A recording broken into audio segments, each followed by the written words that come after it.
Assalamu alaikum. We'll be talking about a new technology, sort of, um, that will revolutionize medicine. And it's called CRISPR Cas9. And the whole purpose of this technology is to edit genes, that is, to change them, to alter them in certain ways, either to make them defective, non-functional, or to correct mutated defective genes. Let's start talking about DNA repair first. DNA can undergo mutations. Different things can affect DNA.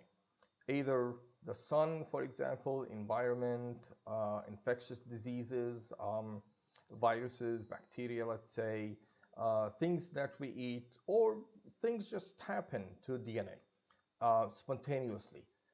Radicals, for example, free radicals, reactive oxygen species, nitrogen species, and so on. So different things can happen to DNA, resulting in diseases like cancer, for example.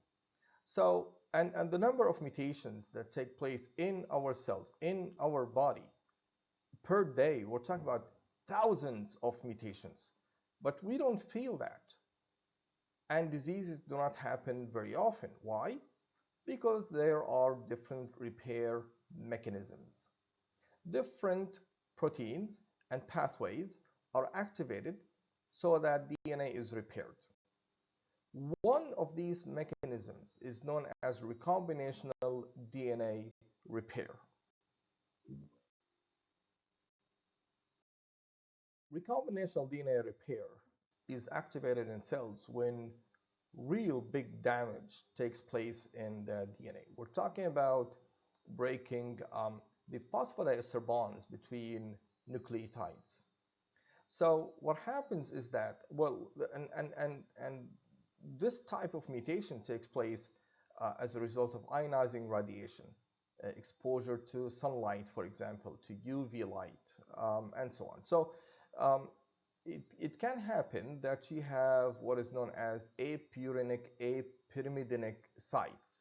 That is, you have the release of the nitrogenous bases, so you only have the phosphate and the sugar without the nitrogenous base. That's one. Or you can have base damage, so that the base itself is altered. You can have strand break in the phosphodiester bonds. So as a result, that you have the formation of what is known as blunt-ended DNA, or DNA with overhangs. Blunt-ended DNA is when you have a straight cut, straight cleavage. And overhangs is when you have cleavage right here, right there. So you have an overhang. You have a piece of DNA that is hanging out of the double-stranded DNA. Nandale, in other words. Now, when this happens, you have the activation of recombinational DNA repair, and there are two types of DNA repair mechanisms. One is known as non-homologous end joining, and the other one is known as homologous DNA repair.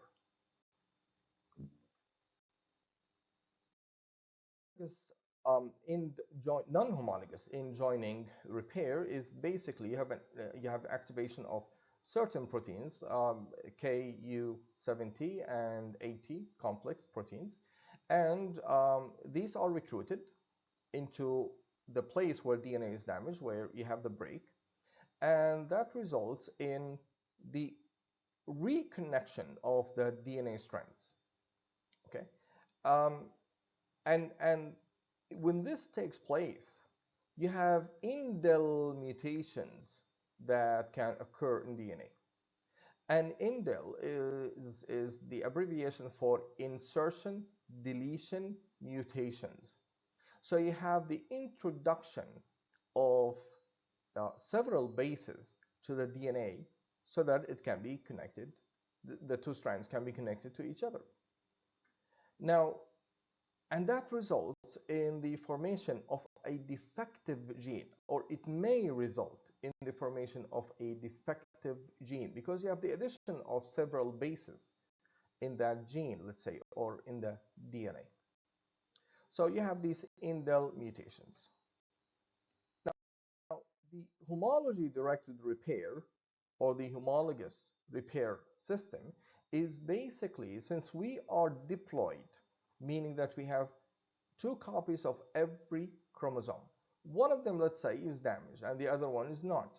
Well, the cell uses the DNA that is corrected, the DNA that is not damaged, and it takes a piece of it, like a patch, and it adds it to the damaged DNA, and then using one strand. So it takes just one piece of one of the two strands, and it places it in the damaged DNA. Okay, and then it fills in the gap in the corrected DNA and the DNA that is damaged. So you have a piece of DNA taken from one chromosome, and it's glued, it's placed on the other chromosome. Okay, so it's called homology because it's like homologous recombination. It's the mechanism that takes place in metaphase during cell division, where you have the exchange of genetic material between the two chromosomes. Okay, the maternal chromosome and the paternal chromosome, and that creates diversity. So you see that someone, for example, has his mama's eyes and dad's face and so on. Okay, so you have these different combinations, or the shape of mama's eyes and the color of the father's eyes and so on. So the idea is that creates diversity.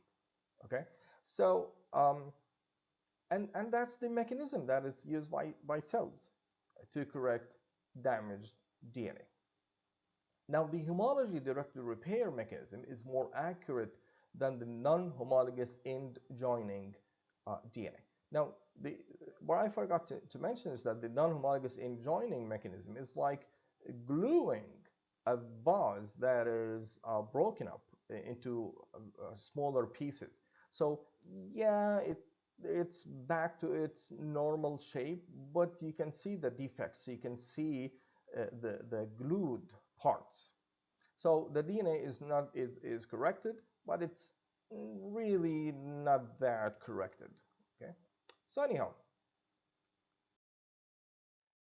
well, just to let you know, this is like a piece of information on the side. You have two genes that are associated with breast cancer, and they're known as BRCA1 and BRCA2. So people or women with breast cancer have defective BRCA1 or BRCA2. And these two genes are actually connected, associated with the homology DNA repair, the non-homologous end joining, or the homology-directed DNA repair, just to, to give you this piece of information. So we're not concerned about the mechanism, okay, of how these two proteins work. So, and here comes CRISPR-Cas9. Like I said, it has revolutionized, and it will revolutionize medicine, and we'll talk about it now. Okay, so what is CRISPR-Cas9? CRISPR is an abbreviation for clustered, regularly interspaced, short, palindromic repeats. What do we mean by that? So we talked about repeats. So basically, we're talking about sequences that are repeated. That's one. Two, they are palindromic, mutanawira, meaning that you can read them from one strand, and on the other strand you read them exactly 5' to 3' the same exact way, just like restriction sites, which we talked about before in the first lecture and in the previous course as well. Okay, then these sequences, these repeats, are short and they are interspaced, so there are spaces between them, and these spaced sequences repeats, they are regularly interspaced. That is, there are specific distances between one repeat and the other. And they're clustered, meaning that they're all located as clusters, as groups of sequences. Okay, and where does that exist? It exists in bacteria. So what you have in here is that you have these black boxes are the repeats, the palindromic repeats. Okay, and they are uh, separated by other sequences, and these sequences are viral.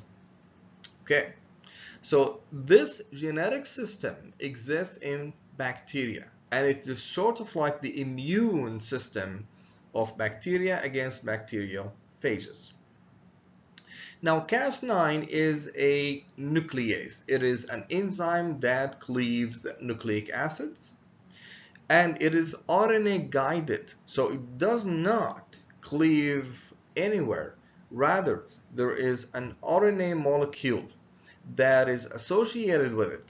Okay, so the enzyme is a ribonuclease. You know how we talked about proteins, and we say glycoproteins, that is proteins that are associated with sugars, lipoproteins, proteins that are associated with lipids. We have riboproteins and we have riboenzymes. This one here is a ribonuclease. So it is an enzyme, a protein enzyme that is associated with RNA molecule, and this RNA molecule takes the nuclease to certain sequences. So it is RNA guided nuclease. Now this enzyme right here can make single or double single strand breaks or double strand breaks. So it creates NICs, N-I-C-K-S, plural.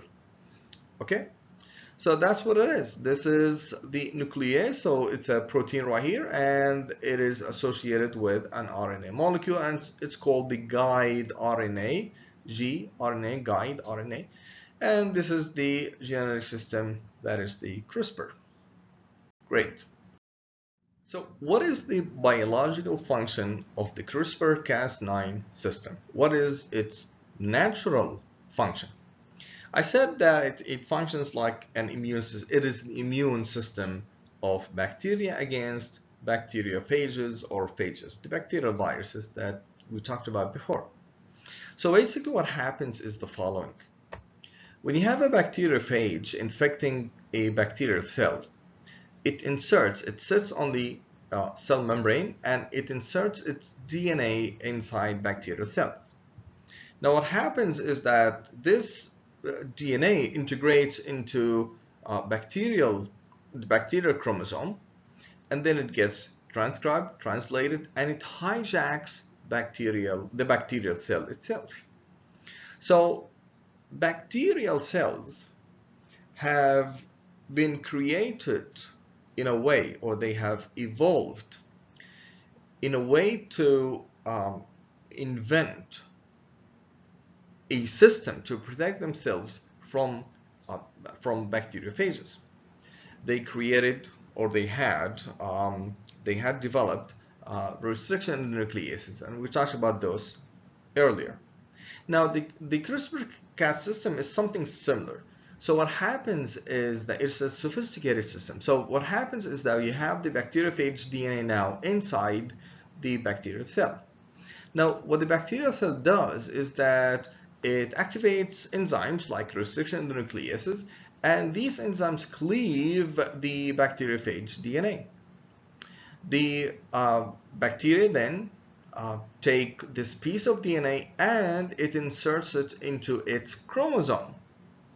So you have, in this cluster, you have several sequences, different sequences taken from different bacteriophages that previously infected this same particular bacterial cell. All right, and these different bacteriophage DNA sequences are separated by these palindromic sequences. So this is the CRISPR system, clustered clustered, regularly interspaced, palindromic repeats. So you have these are the repeats in black, and these in color are the pieces, the graded pieces of bacteriophage DNA. And this system, this genetic system, can be transcribed, producing um, several RNA molecule, and these are known as the CRISPR RNA. And then these are cleaved into different RNA molecules. Okay, so you have the RNA molecule containing the bacteriophage, the transcribed part of the bacteriophage DNA, plus the bacterial DNA as well. Okay, the repeat, and note it's palindromic, and that's why it gets hydrogen bonded. You have the stem loop structure. Okay, great. Now, when you have another bacteriophage infecting the same bacteria cell, that is the same bacteriophage that previously infected the bacterial cell, infecting the same bacterial cell, what happens is that you have this piece right here of RNA that integrates, it binds to the Cas9 enzyme, and it guides the enzyme to the bacteriophage DNA. And the Cas9, what it does is that it degrades the bacteriophage DNA so that it does not infect the bacterial cell. Beautiful, sophisticated system. And this is similar to how our immune system learns of previous infections or exposure to antigens. Now, years ago, a Portuguese scientist known as Francis Mojica discovered the CRISPR system in bacteria. And he studied the biology of this system. Okay, now, and he's a modest man. Anyhow, so years later, these two scientists, a French scientist and an American scientist, um, took advantage of this system. And this is the beauty of science. It's taking advantage of normal biological systems. And they got the Nobel Prize in 2020. After their a few years after they published their work, geniuses, female power. Now, no one remembers Francis Mojica. I read about him years ago, but I decided to dig in to find more about him. Or actually, I didn't read the article; just got his name. So remember, modest men do not make history. You need to do something really good and brag about it if you want. Now, these two scientists took advantage of this system and they said, why didn't we do gene editing using the CRISPR Cas9 system? And that's what they did. These two ladies do to get the Nobel Prize? What they did was really creative. They did something that is really creative. So what they started with cells, and they inserted plasmids into these cells. Now these plasmids carried the Cas9 gene, which makes the nuclease, and the gene that is to be targeted, the gene that is to be corrected or to be made defective. And this gene is known as the guide RNA or the guide DNA. So it makes the RNA that guides the Cas9 into the target gene. Okay? And what happens then is that, um, remember that this RNA, the guide RNA, is homologous to that gene to be targeted. So when Cas9 is directed to that location or position of DNA, it cleaves it. It creates double-stranded breaks. Now, if there is a piece of DNA that is complementary to the gene that is targeted, then you have the activation of the homology-directed repair. And this gene, this piece of DNA, is inserted into the targeted gene. If there is no such gene, then you have the activation of the non-homologous end joining. Now, what happens is that when you have the non-homologous end joining activated, you have the creation, the introduction of indel mutations, making the gene defective. So you can have, let's say, a gene that causes cancer. It can be targeted by the Cas9, and you have the creation of indels. So you have the oncogenic or the oncogene, the defective gene that causes cancer, becomes defective and it doesn't cause cancer anymore. Now let's say that you have a defective gene and it's targeted by a corrected copy of the gene. Then the gene is repaired, so it becomes functional again. Or you can actually replace a good gene with a bad copy of the gene. So with the non-homologous enjoining, the gene becomes defective. With the activation of the homology-directed repair, you can correct a mutated gene, or you can make a functional gene non-functional.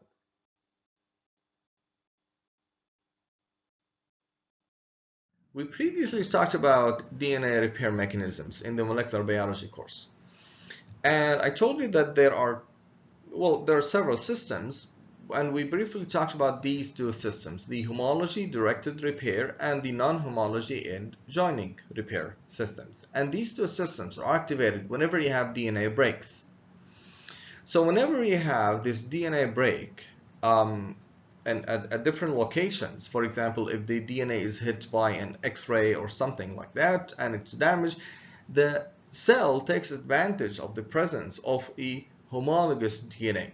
Remember, we have two DNA molecules. We are diploid. Our cells are diploid. We have one from our father, another from our mother. So if one chromosome, one DNA is damaged by breaking it, well, you have the other chromosome, and this system, the homology-directed repair, sort of like does exchange process whereby it takes the part of one strand of the good chromosome and it puts it on the other chromosome, and then you have filling in the gap taking place. And the other system is whenever you have real damage in the DNA and it's non-homology, so it does not really depend on the presence of a homologous chromosome. Rather, what you have in here is something like a glue, whereby these two strands are glued together. So just like when you break a vase or something like that, and then you glue the different pieces, well, you can see that it's damaged, right? I mean, yeah, you can see that. So anyhow,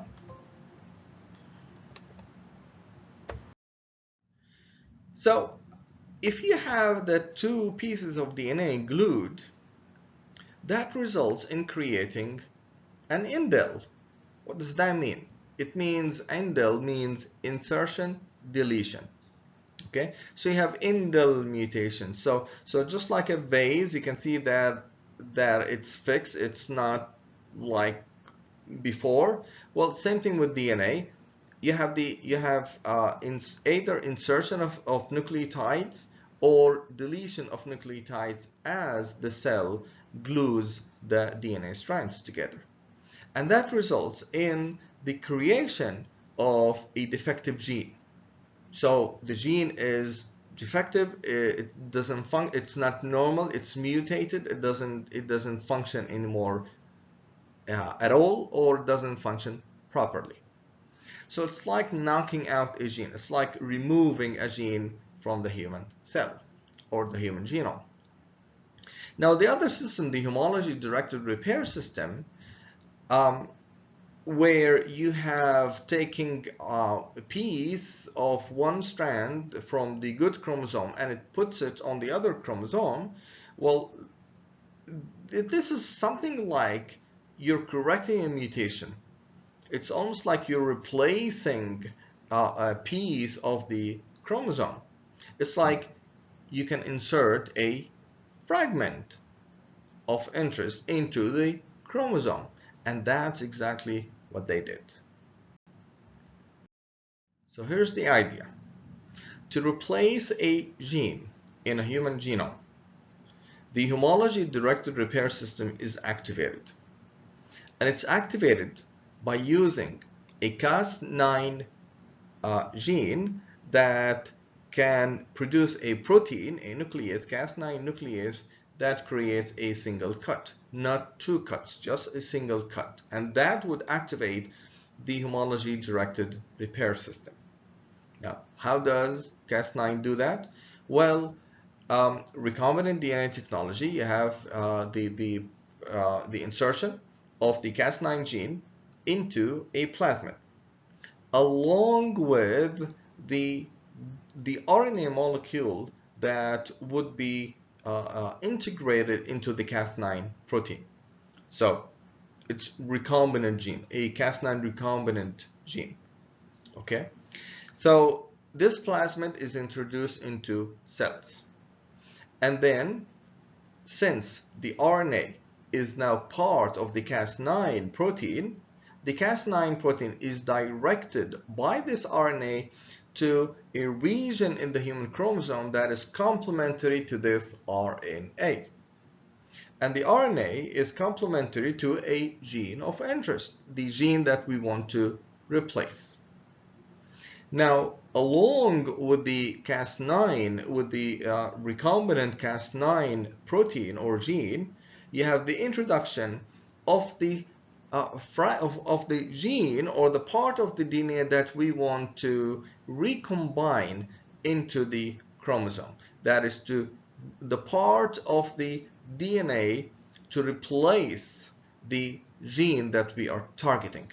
So we are fooling the cell. We're telling the cell, oh, sorry, we just damaged your DNA. Well, here's a replacement. You can take it. So forget about the homologous chromosome. Here's one for you.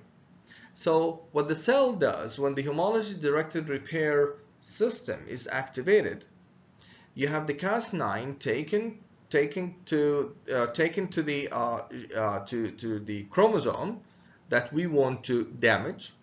It damages the chromosome at a certain place, and you have the activation of the homology-directed repair system. And then the system, or that is the homology-directed repair system, uses the fragment that we are introducing as well as the DNA to replace the damaged DNA. Okay? And this is the idea behind it. Genius stuff. So again, here's what happens. We introduce the Cas9 gene with the guide RNA.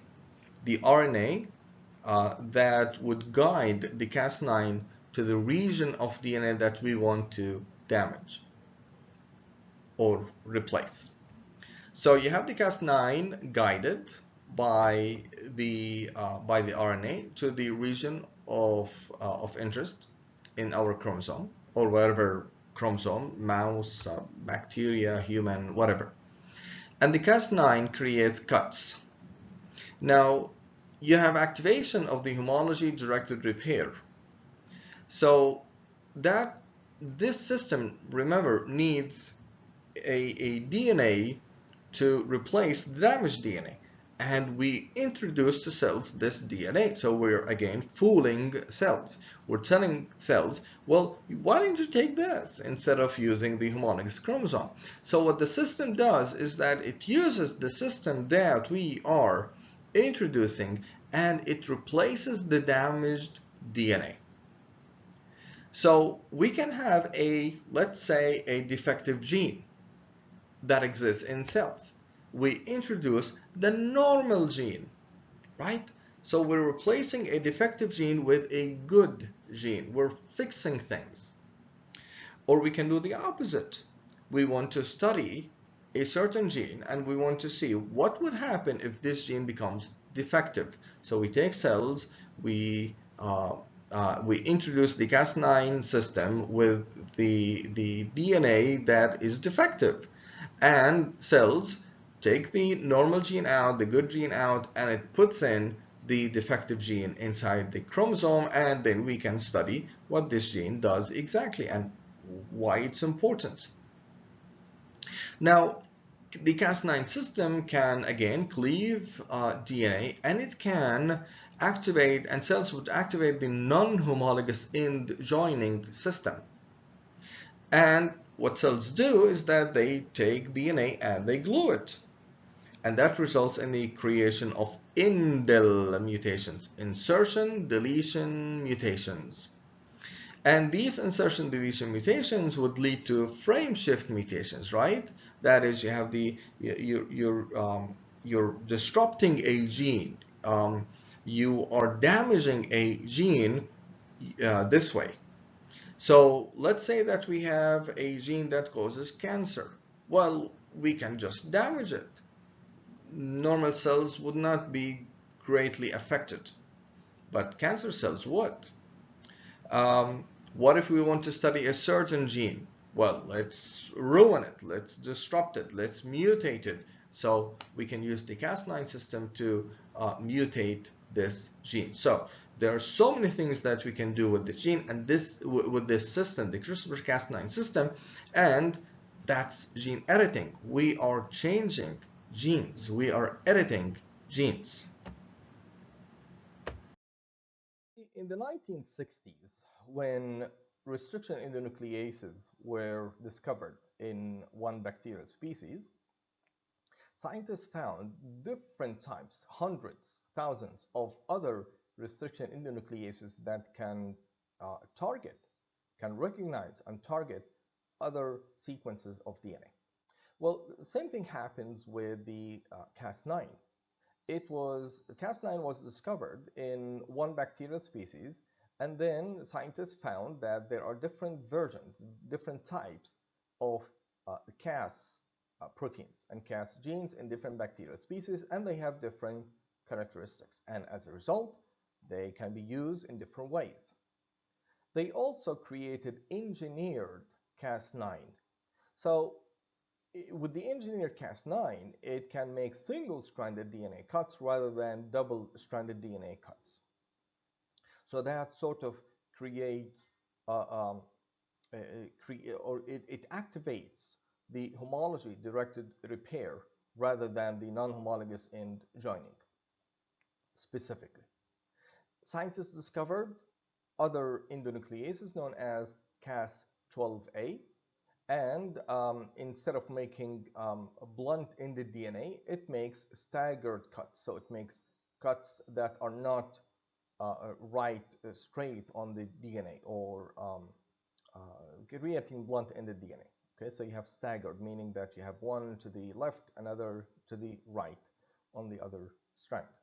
And there is another endonuclease known as Cas13a, and what it does is that it specifically targets and cleaves RNA molecules rather than DNA itself. So, and more of such endonucleases will be discovered in the future. There are other uses for the CRISPR-Cas9 system. Someone might say, well, why don't we use the Cas9 system to guide certain proteins like transcriptional factors to a gene, to activate it or to repress it? So they would have the Cas9 protein associated with the guide RNA.